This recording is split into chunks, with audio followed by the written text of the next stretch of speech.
ہم آپ سے گزارش کرتے ہیں کہ اس چینل کو آپ ضرور سبسکرائب کریں اور اپنے فرینڈز کے ساتھ ان ویڈیوز کو ضرور شیئر کریں تاکہ اہل بیت کا پیغام زیادہ سے زیادہ جوانوں تک پہنچ سکے۔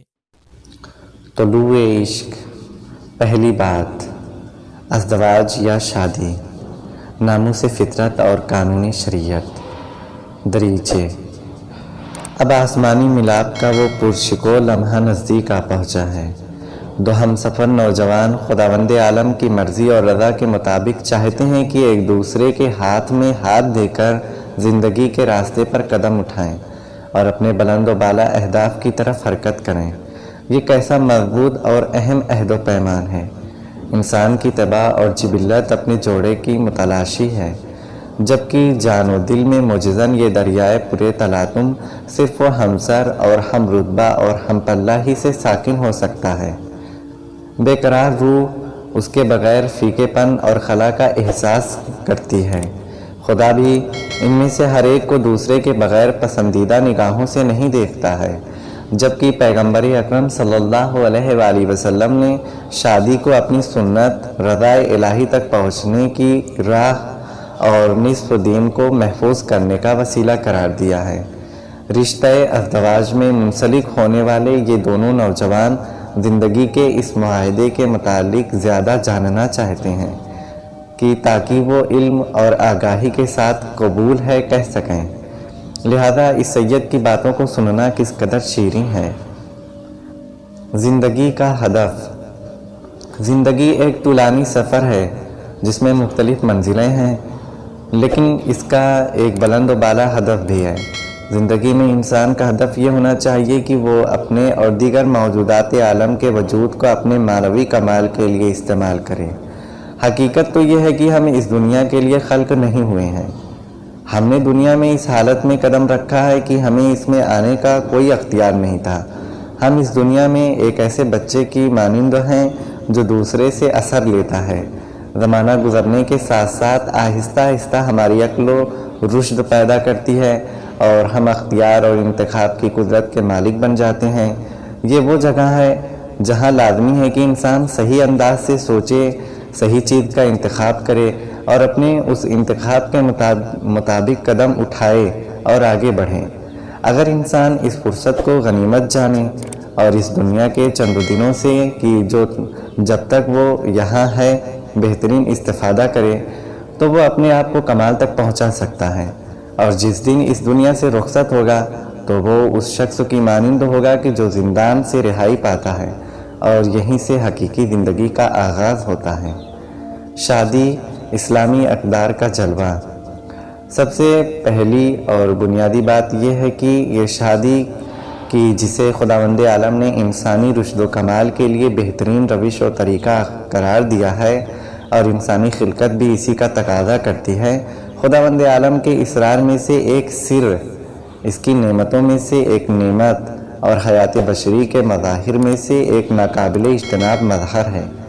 ایسا ہو سکتا تھا کہ خداوند عالم آسمانی قوانین میں شادی کو لازم اور واجب یا جائز قرار دیتا اور لوگوں کو چھوڑ دیتا کہ وہ از روئے ناچاری یا از روئے اختیار شادی کریں، لیکن اس نے یہ کام نہیں کیا، بلکہ ازدواج کو ایک قدر ویلو قرار دیا ہے، یعنی جو بھی رشتہ ازدواج میں منسلک نہیں ہوگا وہ خود کو اس فضیلت سے محروم کر دے گا۔ خداوند عالم کا اسرار۔ اسلام کی رو سے گھر بسانا ایک فریضہ ہے، اور یہ ایسا عملی فریضہ ہے کہ مرد و عورت مل کر اس کام کو ایک خدائی امر اور ایک وظیفے کے تحت انجام دیں۔ اگرچہ کہ شادی کو شرعاً زمرہ واجبات میں براہ راست ذکر نہیں کیا گیا ہے، لیکن اسلامی تعلیمات میں اس امر کے لیے اتنی توجہ اور ترغیب دلائی گئی ہے کہ انسان سمجھ جاتا ہے کہ خداوند عالم اس امر کے لیے کتنا اصرار کرتا ہے۔ یہ اصرار صرف ایک کام کو معمولی طور سے انجام دینے کے لیے نہیں ہے، بلکہ ایک یادگار واقعے اور انسانی زندگی اور معاشرے پر تاثیر گزار امر کی حیثیت سے اس پر توجہ دی گئی ہے۔ لہذا اسی لیے نوجوان لڑکے اور لڑکی کے بندھن پر اتنی زیادہ ترغیب دلائی گئی ہے اور جدائی اور دوروئی کو مذمت کی نگاہ سے دیکھا گیا ہے۔ خداوند عالم مرد اور عورت کی تنہائی کو پسند نہیں کرتا۔ خداوند عالم مرد اور عورت کی تنہا زندگی کو پسندیدہ نگاہ سے نہیں دیکھتا ہے، خاص طور پر وہ جو نوجوان ہوں اور شادی اور گھر بسانے کی دہلیز پر کھڑے ہو کر بھی تنہائی کو ترجیح دیں، لیکن یہ صرف وہ نوجوان لڑکے لڑکیوں سے مخصوص نہیں ہے۔ خداوند عالم مشترک ازدواجی زندگی سے خوش ہوتا ہے۔ ایک مرد اور عورت کا تمام زندگی اکیلے زندگی گزارنا اسلام کی نگاہ میں کوئی مطلوب چیز نہیں ہے۔ ایسا انسان معاشرے میں ایک بیگانے موجود کی مانند ہے۔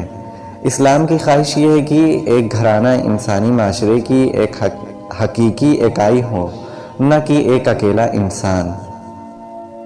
وقت پر شادی سنت نبوی۔ ایک مشہور و معروف روایت میں رسول اکرم صلی اللہ علیہ وآلہ وسلم نے ارشاد فرمایا کہ نکاح میری سنت ہے۔ البتہ تخلیق انسانی کی ایک خاص روش ہے اور تمام انسانوں اور تمام اقوام و ادیان میں یہ روش رہی ہے۔ پس حضرت نے کیوں فرمایا کہ یہ میری سنت ہے؟ آخر اس کو اپنی سنت قرار دینے اور اپنے رفتار و عمل سے مخصوص کرنے کا کیا اسباب ہیں؟ شاید یہ سب اس جہت سے ہو کہ اسلام نے گھر بسانے کے لیے بہت زیادہ تاکید کی ہے، جبکہ دوسری شریعتوں اور ادیان میں شادی پر کم تاکید کی گئی ہے۔ آپ ملاحظہ کیجئے کہ اسلام نے شادی اور گھر بسانے پر جو تاکید کی ہے کہ وہ دنیا کے کسی بھی مکتب فکر اور دنیا میں رائج کسی بھی فلسفے اور سیاست میں موجود نہیں ہے۔ اسلام اس بات پر اصرار کرتا ہے کہ لڑکے اور لڑکیاں اس سن و سال میں شادی کریں کہ جس میں وہ جسمانی و عقلی طور پر شادی کے قابل ہو جائیں۔ نکاح فطری تقاضے کو پورا کرنے کے علاوہ ایک دینی اور اسلامی سنت بھی ہے۔ اس بنا پر یہ بہت آسان ہے کہ جو بھی اس عمل کے لیے کی فطرت و ضرورت جس کا تقاضا کرتی ہے اقدامات کرے گا، وہ ثواب بھی حاصل کرے گا۔ لہذا وہ سنت نبوی کی ادائیگی اور رسول اکرم صلی اللہ علیہ وآلہ وسلم کے حکم کی اطاعت کی غرض سے شادی کے لیے اقدامات کرے گا۔ شادی ایک فطری آئین اور خداوند عالم کی طرف سے دکھائی گئی ایک راہ ہے، جبکہ رسول اکرم صلی اللہ علیہ وآلہ وسلم نے اسے اپنی سنت قرار دیا ہے۔ اس کام کا سبب یہ ہے کہ اسلام نے اس مسئلے پر بہت زیادہ اور خاص تاکید کی ہے۔ کیونکہ یہ مسئلہ بہت اہمیت کا حامل ہے اور انسانی تربیت میں خاندان کی تشکیل کے بہت گہرے اثرات مرتب ہوتے ہیں۔ اسی طرح فضائل و کمالات کے ارتقاء اور تربیتی، روحی، عملی اور ہمدردی و محبت کے لحاظ سے ایک صحیح و سالم انسان کی مکمل ظاہر و باطنی تعمیر میں یہ عنصر بنیادی کردار کا حامل ہے۔ جوانی کے عشق و شوق میں شادی۔ حضرت ختم المرتبت صلی اللہ علیہ وآلہ وسلم اس بات پر بہت زیادہ تاکید کرتے تھے کہ نوجوان لڑکے اور لڑکیاں جلدی شادی کریں، البتہ اپنے میل و رغبت اور اختیار سے، نہ یہ کہ دوسرے ان کی جگہ فیصلہ کریں۔ ہمیں چاہیے کہ اپنے معاشرے میں اس بات کو رواج دیں، نوجوانوں کو مناسب سن و سال میں کہ جب ان کی نوجوانی کی بہار اپنے عروج پر ہو، عشق و شوق کی اس جوش و گرمی کے ساتھ شادی کرنی چاہیے۔ یہ بات بہت سے افراد کے نظریات اور خیالات کے برخلاف ہے کہ جو یہ خیال کرتے ہیں کہ جوانی کے زمانے کی شادی دراصل وقت سے پہلے کھلنے والا پھول ہے کہ جو جلد ہی مرجھا جاتا ہے، لیکن حقیقت اس کے بالکل برعکس ہے۔ اگر شادی اور اس کے فلسفے کو صحیح طور پر درک کیا جائے اور یہ صحیح طور پر انجام پائے تو جوانی کی شادیاں اچھی اور بہت پائیدار ثابت ہوں گی، اور ایسے خاندان میں میاں بیوی مکمل طور پر ایک دوسرے کے سچے دوست اور اچھے جیون ساتھی ثابت ہوں گے۔ وقت و ضرورت، رشتہ ازدواج میں منسلک ہونا۔ اسلام کی یہی خواہش ہے کہ یہ مقدس امر اپنے صحیح وقت پر کہ جب اس کی ضرورت محسوس کی جائے جتنا جلدی ممکن ہو انجام پائے۔ یہ وہ امور ہیں جو صرف اسلام ہی سے مخصوص ہیں، یعنی جتنی جلدی ہو بہتر ہے۔ جلدی اس لیے کہ وہ وقت کی جب لڑکا اور لڑکی اپنے جیون ساتھی کے ضرورت محسوس کریں تو یہ کام جتنا جلدی ممکن ہو انجام پائے بہتر ہے۔ اس کا سبب یہ ہے کہ اولاً رشتہ ازدواج میں منسلک ہونے کے دامن میں چھپی ہوئی خیر و برکات اپنے صحیح وقتوں پر انسان کو حاصل ہوگی، قبل اس کے کہ زمانہ گزرے یا اس کی زندگی کا بہترین حصہ گزر جائے۔ دوسری بات یہ کہ وقت پر شادی جنسی انحرافات اور بے راروی کا راستہ روکتی ہے، لہذا حدیث میں ارشاد ہوا ہے کہ من تزوج احرز نفس دینے، جس نے وقت پر شادی کی اس نے اپنے نصف و دین محفوظ کر لیا۔ اس روایت سے معلوم ہوتا ہے کہ انسان کے دین و ایمان کو متزلزل کرنے والے آدھی حملے اور ان کو لاحق خطرات صرف و جنسی انحرافات اور بے راہروی کی وجہ سے ہیں۔ شادی کی برکتیں اور فوائد۔ رشتے ازدواج میں منسلک ہو کر ایک دوسرے کا شریک حیات اور جیون ساتھی بننا اور خوشحال گھرانے کی ٹھنڈی فضا میں سانس لینا دراصل زندگی کے اہم ترین امور سے تعلق رکھتا ہے۔ شادی مرد اور عورت دونوں کے روحانی آرام و سکون اور مل جل کر زندگی کی گاڑی کو دل گرمی کے ساتھ چلانے کا ایک وسیلہ ہے، یعنی ایک دوسرے کی ڈھارس باندھنے، اطمینان قلب اور ایک غمخوار و مونس کی تلاش کا وسیلہ ہے کہ جس کا وجود میاں بیوی کی مشترکہ زندگی کا جزو لانفک ہے۔ شادی انسان کی جنسی، شہوتی اور جبلتی جیسی فطری ضرورتوں کا مثبت جواب دینے کے علاوہ تولید نسل اور صاحب اولاد ہونے جیسی زندگی کی بڑی خوشیوں کو بھی اپنے ہمراہ لاتی ہے۔ بہار الانوار جلد 100 صفحہ 219۔ بس آپ شادی کے مادی اور معنوی پہلوؤں پر توجہ کیجیے کہ جب ایک انسان شادی کو اس نظر سے دیکھتا ہے تو وہ شادی کو مبارک و مسعود امر اور مفید حکم پاتا ہے۔ البتہ شادی کا سب سے اہم فائدہ گھر بسانا ہے، جبکہ دیگر مسائل دوسرے درجے کے ہیں یا اس گھر بسانے والے امر کی مدد کرنے والے ہیں۔ مثلا تولید نسل یا بشری غرائز اور جبلتوں کی سیرابی کا انتظام کرنا۔ نسل بشری کی ابتدا و بنیاد شادی ہے۔ عالم کی بقا شادی سے وابستہ ہے۔ تہذیب و تمدن اور ثقافتیں شادی ہی کے ذریعہ آنے والی نسلوں تک منتقل ہوتی ہیں اور سیاسی اور دیگر جہاز سے معاشروں کا استقلال و آزادی شادی ہی سے منسلک ہے۔ غرض یہ کہ شادی اپنے دامن میں بے شمار فوائد رکھتی ہے۔ شادی کی شرائط کمال۔ شریعت میں حکم دیا گیا ہے کہ رشتہ ازدواج کو مضبوطی سے قائم رکھا جائے، لیکن اس کے ساتھ ساتھ میاں بیوی کی مشترکہ زندگی سے متعلق بہت سی شرائط کو بھی بیان کیا گیا ہے۔ مثلا ازدواجی زندگی کے اخلاق و عمل کے بارے میں کہ جب آپ رشتہ ازدواج میں منسلک ہو جائیں تو اپنی بیوی یا شوہر کے لیے اپنے اخلاق کو اچھا بنائیں، مشترکہ زندگی میں اس کی مدد کیجیے، عفو و درگزر سے کام لیں، ایک دوسرے سے محبت کریں، اس کے سچے اور مخلص دوست بنیں اور اس سے وفاداری کریں۔ یہ سب شریعت کے احکام اور دستور ہیں۔ البتہ شادی میں مادی شرائط کو بہت آسان رکھا گیا ہے۔ جو چیز شادی میں اہم ہے وہ اپنے شریک حیات کے بشری پہلو اور اس کے انسانی احساسات کو ملحوظ خاطر رکھنا ہے۔ رشتہ ازدواج میں منسلک ہونے والے لڑکے لڑکیوں کو چاہیے کہ اپنی زندگی کی آخری سانسوں تک ایک دوسرے کے ساتھ اچھے اخلاق سے پیش آئیں، کیونکہ یہ سب امور اس بندھن اور اس رشتے کی حفاظت کرتے ہیں۔ شریعت مقدسہ نے انسان کے اجتماعی روابط اور تعلقات میں شادی جیسے اس انسانی امر پر دستخط تو کیے ہیں، لیکن ساتھ ہی بہت سی شرائط بھی رکھی ہیں۔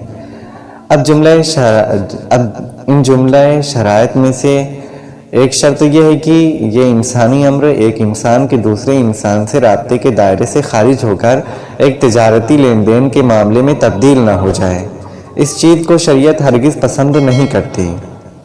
البتہ یہ شرائط شادی کی شرائط کمال میں شمار کی جاتی ہیں، نہ کہ اس کے صحیح ہونے کی، لیکن بہرحال یہ شرائط ہیں۔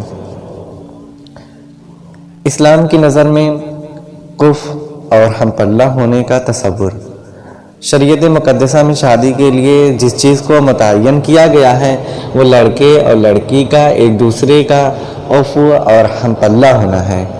عفو اور ہم پلہ ہونے کے سلسلے میں جو چیز قابل اہمیت ہے وہ ایمان ہے، یعنی دونوں کو مومن، متقی اور پرہیزگار ہونا چاہیے، اور یہ کہ دونوں اسلامی تعلیمات پر اعتقاد رکھنے والے اور ان پر عمل کرنے والے ہوں۔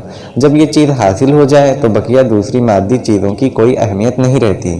جب شادی کرنے والے لڑکے لڑکی کی پاک دامنی، تقوی اور طہارت و پاکیزگی معلوم ہو اور دونوں ایک دوسرے کے کف اور ہم پلہ ہوں تو بقیہ دوسری چیزیں خدا خود فراہم کر دے گا۔ اسلام میں اس مشترکہ جد و جہد اور زندگی کا معیار کی جس کا نام ایک دوسرے کا جیون ساتھی بنانا ہے، دین و تقوی سے عبارت ہے۔ المومن کف المومنہ والمسلم کف المسلمہ۔